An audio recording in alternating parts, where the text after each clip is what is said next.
HOA tried to break into my garage. I called 911 and filed a federal lawsuit immediately. The air was thick with the scent of rain-soaked asphalt as I stood in my driveway, staring at the splintered wood of my garage door. Karen, the HOA president, had gone too far this time.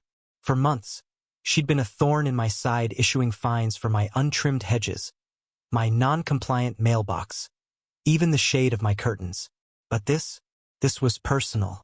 She tried to break into my garage, claiming she needed to inspect for violations.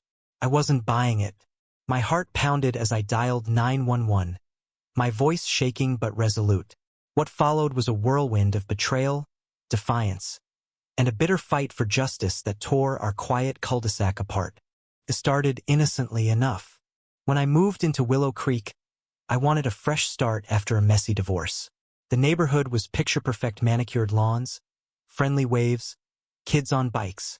But Karen ruled like a queen. Her emails were relentless, her friendly reminders laced with condescension.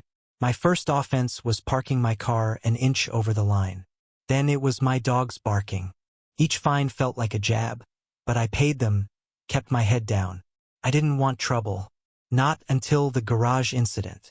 Last Tuesday, I caught her on my security camera, crowbar in hand, prying at the lock.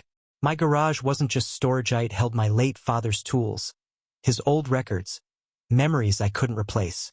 Karen's excuse? She suspected I was harboring unapproved renovations. I called the cops. When they arrived, she played the victim, tears streaming, claiming I'd threatened her. The officers were skeptical but left with a warning to sort it out. I wasn't done. I filed a federal lawsuit the next day: trespassing, property damage, emotional distress. The neighborhood took sides. Karen wasn't alone. She had allies. Susan, the treasurer, who'd nod at every meeting like a loyal lapdog, and Mike, the landscaper who'd snitch on anyone for a free beer. But I had unexpected support too. Mrs. Delaney, the 80-year-old widow next door, slipped me a note one evening. "Karen's been shaking down half the block," it read. "Check her emails." That was the twist I didn't see coming. Mrs. Delaney, who barely left her house, had hacked into the HOA's server years ago after Karen fined her for a cracked birdbath. She handed me a USB drive with proof. Karen was skimming HOA funds, using fines to pad her personal account. The garage break-in, a desperate move to find dirt on me before I exposed her. The lawsuit became a spectacle. Neighbors whispered in driveways, avoiding eye contact. Karen doubled down, rallying her supporters at the next HOA meeting. She stood at the podium, her voice trembling with rehearsed outrage. "This man," she pointed at me, "is tearing our community apart." I held up the USB drive, and the room fell silent. I didn't need to say much. The emails spoke for themselves. Gasps rippled through the crowd as Karen's face drained of color. Susan bolted from the room. Mike just stared at his shoes. But victory didn't feel sweet.